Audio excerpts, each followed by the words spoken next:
Hi, welcome back.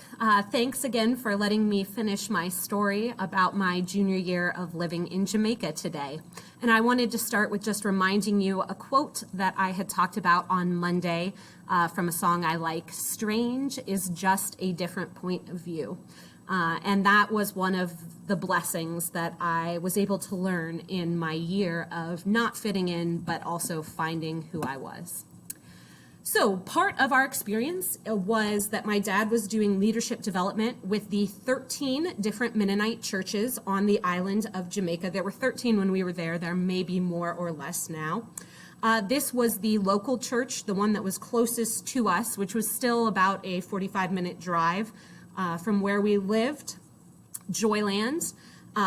And it was up on the top of a mountain, and as we would go to church, we would pick up people who we recognized standing on the side of the road and give them a lift. Church services in Jamaica are very different from the ones in the US. They're much more active, interactive. There's a lot more charismatic sort of services, and the singing had to be my favorite part. In Jamaica, singing is not about being on key or getting the notes right. Singing is about being as loud as you possibly can so that it's easier for God to hear you. So it wasn't the most beautiful singing I had ever heard to my ear, but it was the most beautiful singing I ever heard in my heart in the year there. And I absolutely loved how everybody gave all they had.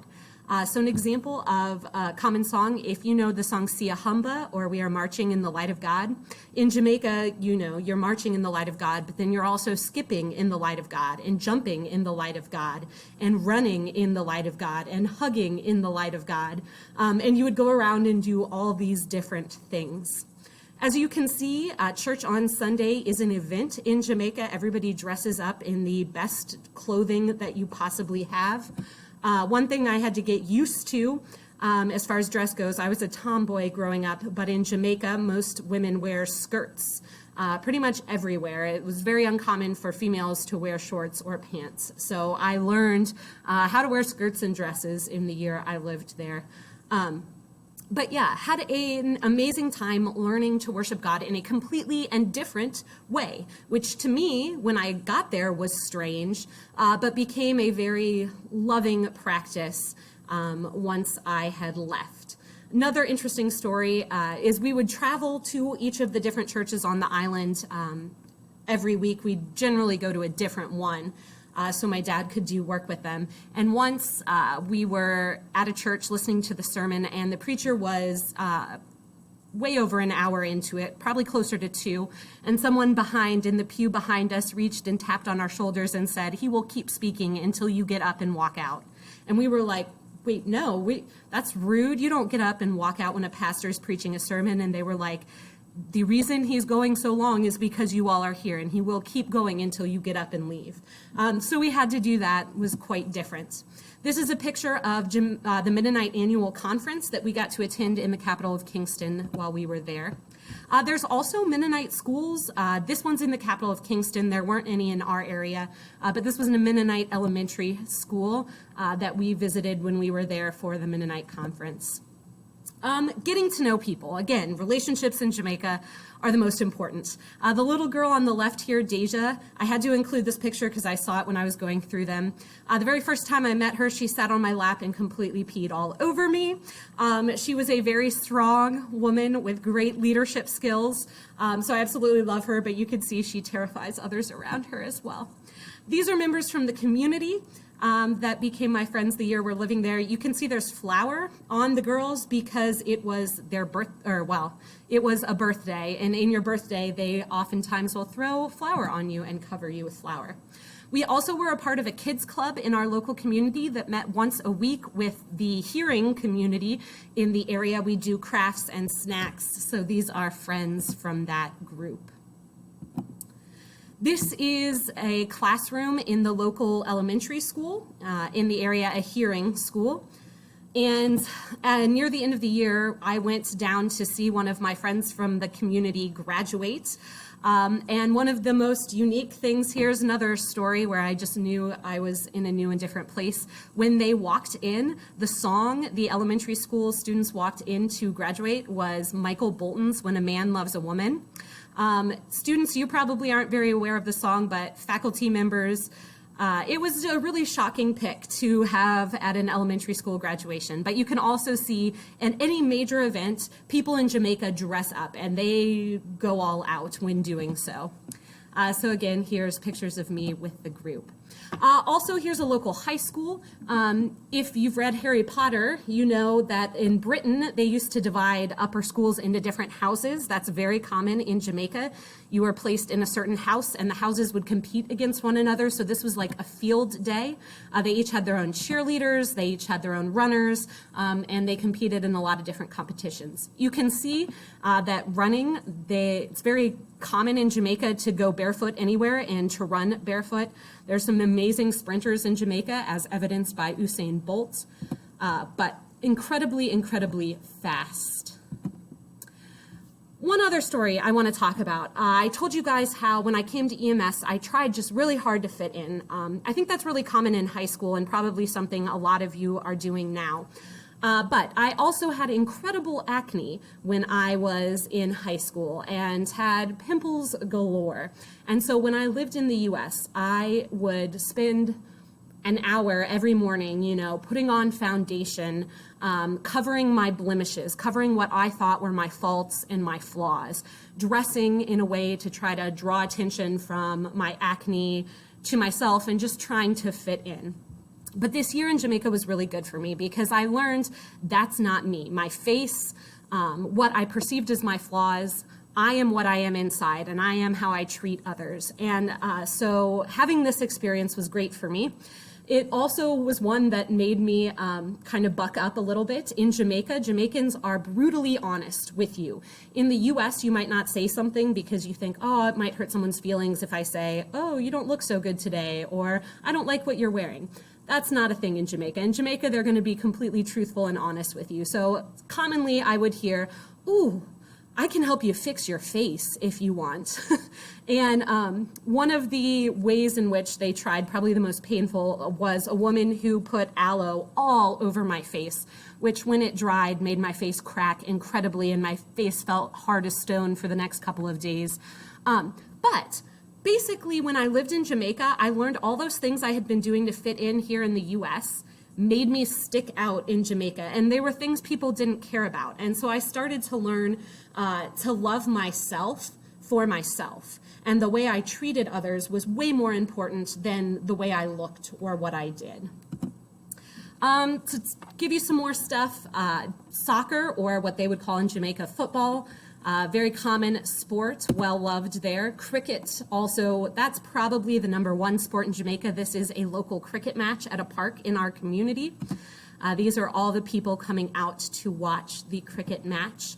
Dominoes is another common pastime that you see people playing all the time. The one time I tried to play cricket, I don't know if you can see it there, but there's a nasty bruise. I didn't wear the pads, and the bowler was a good bowler. Ended up hitting me in the shin, and I regretted not wearing the safety gear. That was the last time I played cricket. I was a big softball player, and so when I went down, I wanted to teach the students at the deaf school how to play softball. So here I am already. But it didn't work out quite as planned. I taught them how to play softball, but as you can see, the people of the deaf school are incredibly strong. And so basically what ended up happening is the first time we tried to play, it was just home run after home run after home run. The picture on the left is us trying to find where exactly the ball went over those trees because it went so far. So we didn't play a whole lot of softball my year living there. Travels. I wanted to take you to some of my favorite places on the island. This, by far, is my favorite. It is YS Falls, which is in the parish I lived in. It's not as big a tourist attraction as other places are, but if you do go to Jamaica and get a chance, to me, this is the most beautiful, awesome place on the island. So it's a falls. You have to ride a tractor and what is called a jitney. So they have like a wagon behind the tractor and it will pull you out. There's this really nice picnic area at the base of the falls where you eat, and then you walk up the path that you can see there to the falls. In the rainy season, you go to the bottom part of the falls, which is what we're doing here with our favorite guide, Junior, who always would help us whenever we came to the falls. He's teaching us how to sit back in the falls and let the water run over you. But in the dry season, you can go to the upper part of the falls, or just kind of the normal season, and jump in by swinging on a rope. So here I am swinging out on a rope and dropping down in the falls. There's another more popular falls on the island called Dunn's River. That's in Ocho Rios, which is a really common place for cruise ships to stop or tourists to go. And that one you walk up, you climb. So that's the E-Term group that was doing that.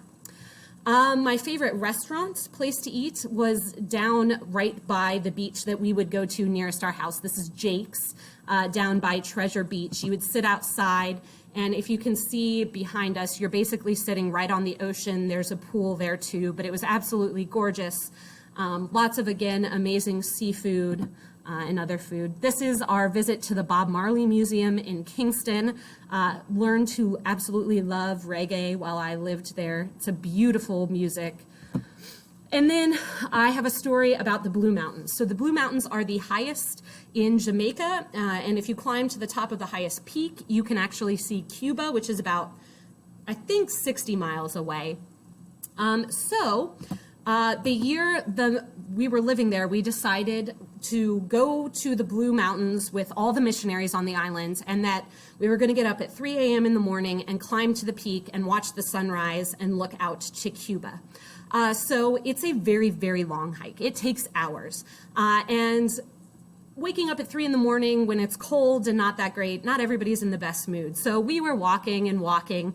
And a couple hours in, we're like, all right, when are we going to get there? And the man that was leading us was like, oh, it's just around the next corner. Don't worry, it's just around the next corner. So fast forward an hour and a half later, and he keeps saying, oh, it's just around this next bend.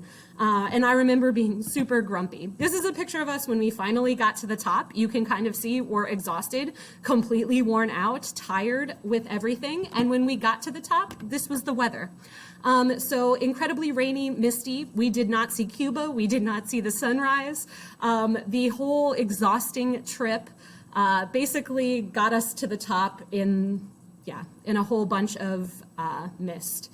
But and I never thought I would quote a Miley Cyrus song in chapel, but in the Miley Cyrus song, The Climb, she has a lyric, ain't about how fast I get there, ain't about what's waiting on the other side, it's the climb.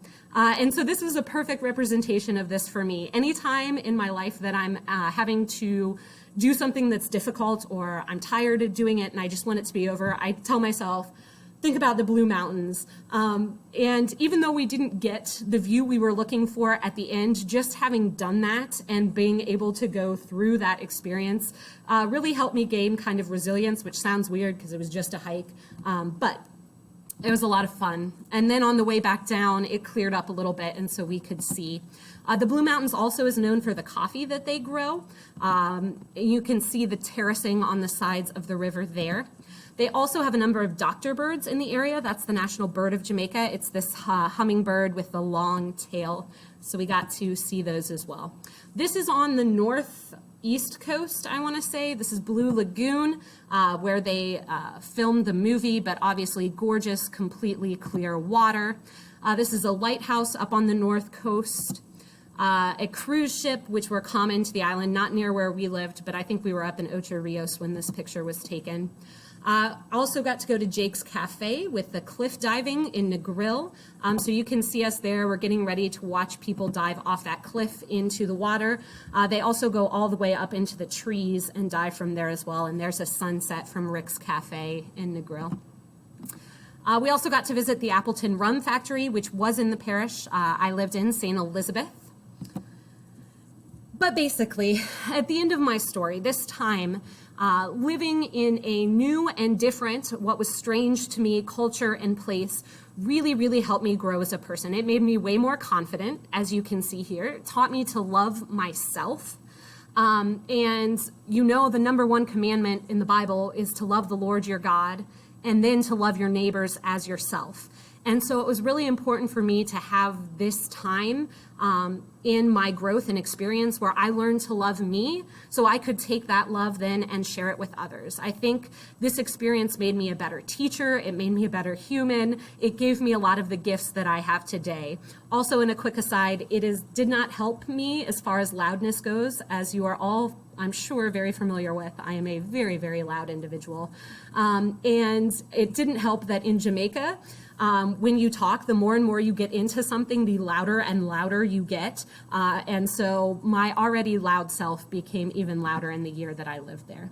I learned that relationships and people are the most important and that you need to treasure those above other things. Other things will soon come, but take the time to get to know those around you and to really care for them and love them as Jesus loves us. I got to meet lots of new friends, experience lots of new things, learn sign language. So you can see Verika here, one of the teachers at the school, signing that she loved us.